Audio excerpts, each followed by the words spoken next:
Hello students and welcome to the e-learning class. In this video we are learn a wire cut electric discharge machine. So this is the applications of WADM. So this is a simple one diagram of WADM process. So या प्रोसेसमध्ये काय काय use केलं आहे तर बघा, एक wire use केलेली आहे 25 मायक्रॉन्सची आणि आपला जो वर्कपीस आहे तो डाय इलेक्ट्रिक टँकमध्ये आपण इमर्स केलेला आहे आणि डाय इलेक्ट्रिक फ्लुइड आहे ते कंटिन्युअसली सप्लाय करतो आहे between our wire and workpiece. So next is a WEDM process. Wire cut EDM process is a variation of EDM and it is commonly known as wire cut EDM or wire cutting. So in this process a thin metallic wire is fed onto the surface and which is submerged in the tank of dielectric fluid and dielectric fluid use कुठला केलं जातं आहे तर deionised water. Deionised water हे आपण as a dielectric fluid म्हणून use करतो आहे आणि एक thin metallic wire continuously feed करतो आहे on to the workpiece surface. The next point आहे special form of EDM is the wire EDM where in the electrode is continuously moving conductive wire made from the copper, brass, tungsten or molybdenum. या प्रोसेसमध्ये जो electrode आहे तो continuously move करतोय आणि हा जो इलेक्ट्रोड आहे तर कशाच्या फॉर्ममध्ये आहे तर वायरच्या फॉर्ममध्ये आहे आणि ही जी वायर आहे तर ती कशापासून बनवलेली आहे कॉपर, ब्रास, टंगस्टन किंवा मॉलिब्डेनमपासून बनवलेली आहे आणि हिचा जो डायमीटर आहे तो 0.25 mm और 25 मायक्रॉन आहे. The process is widely used for manufacturing of punches, dies and strippers plate. ही जी प्रोसेस आहे तर ती काय मॅन्युफॅक्चरिंग करण्यासाठी केली जाते तर पंचेस, डाईज किंवा स्टिपर प्लेट मॅन्युफॅक्चरिंग करण्यासाठी केली जाते. So next point है on most wire EDM machines are operated with CNC machine. CNC operating system through आपण ही जी WEDM मशीन आहे ती ऑपरेट करत असतो. त्यानंतर नेक्स्ट पॉईंट आहे इलेक्ट्रिकली डिस्चार्ज कॉपर और brass wire as a electrode म्हणून यूज करतो. During this WEDM process the wire carries one side of electric charge and workpiece carries another side of electric charge. ह्या प्रोसेसमध्ये wire आहे ते negative electric charge conduct करत आहे किंवा supply दिला जातो आहे आणि वर्कपीसला पॉझिटिव्ह चार्ज दिला जातो आहे. when the wire get close to the part the attraction of electric charge create a controlled spark. ज्या वेळेस वायर आहे ती आपल्या पार्ट्सच्या जवळ आणतो आहे वर्कपीसच्या जवळ आणतो आहे तर त्यावेळेस एक कंट्रोल स्पार्क जनरेट होतो आहे आणि या स्पार्कमुळे काय होतं आहे तर आपलं जे मटेरियल आहे वर्कपीसवरचं ते मेल्ट किंवा व्हेपोराइज होतं आहे at a micron level. The process takes place quickly and thousands of sparks पर सेकंड. ह्या प्रोसेसमध्ये थाउजंड्स ऑफ स्पार्क एका सेकंदामध्ये जनरेट होत असतात आणि ही without any contact between the workpiece and tool perform होते.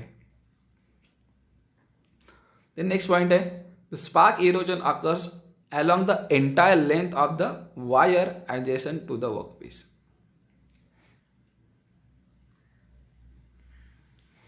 म्हणजे काय आहे तर स्पार्क इरोजन होतं आहे ना या प्रोसेसमध्ये स्पार्क इरोजन टेक्स प्लेस होतं आहे. तर हे कशामुळे होतं आहे तर जिकडे जिकडे वर्कपीस आणि आपली जी वायर आहे ह्या दोघांमध्ये पर्टिक्युलर डिस्टन्सवरती आपण गॅप सेट केलेला आहे, तर ह्या रिजनमधलंच फक्त मटेरियल आहे ते इरोड होते. So the result is the part with the excellent surface finished and no bust. तर याचाच रिझल्ट काय भेटतोय तर आपल्याला एक्सलंट सरफेस फिनिश्ड आणि बर फ्री मशीनिंग अचीव होते. सो नेक्स्ट पॉईंट आहे, wire machines use A dielectric solution of deionized water to continuously cool and flush the machining area. So WEDM प्रोसेसमध्ये आपण डायइलेक्ट्रिक फ्लुइड वापरतोय आणि ही डिआयोनाइज वॉटर वापरतोय. आणि कशासाठी वापरतोय तर कूलिंग फ्लशिंगसाठी जनरली वापरतोय. The fluid also act as a non conductive barrier. हे नॉन कंडक्टिव्ह बॅरियर म्हणून सुद्धा यूज केलं जाऊ शकतं. When the wire gets close to the part, the intensity of the electric field overcome the barrier and dielectric breakdown occurs. ज्या वेळेस आपण wire पार्ट्सच्या जवळ आणतोय तर त्यावेळेस डायइलेक्ट्रिक ब्रेकडाऊन्स अकर्स होतं आहे आणि त्याच्या थ्रू काय होतं आहे तर आपला करंट आहे तो फ्लो होतो आहे वर्कपीस आणि वायरमध्ये. आणि करंट फ्लो झाल्यामुळे इलेक्ट्रिक स्पार्क जनरेट होतो आहे और कंट्रोल इलेक्ट्रिक स्पार्क जनरेट होतं आहे वायर आणि वर्कपीसमध्ये. आणि याचमुळे आपलं जे मटेरियल आहे ते वेपोराइज्ड होतं आहे किंवा मेल्ट होतं आहे. नेक्स्ट पॉईंट आहे, wire is capable of holding tolerance as sight as ±0.0001 inch. Advantage बघा काय आहेत तर complex shapes can be produced while it is difficult to be machine by conventional machine. So WEDM process through आपण complex shapes easily produce करू शकतो.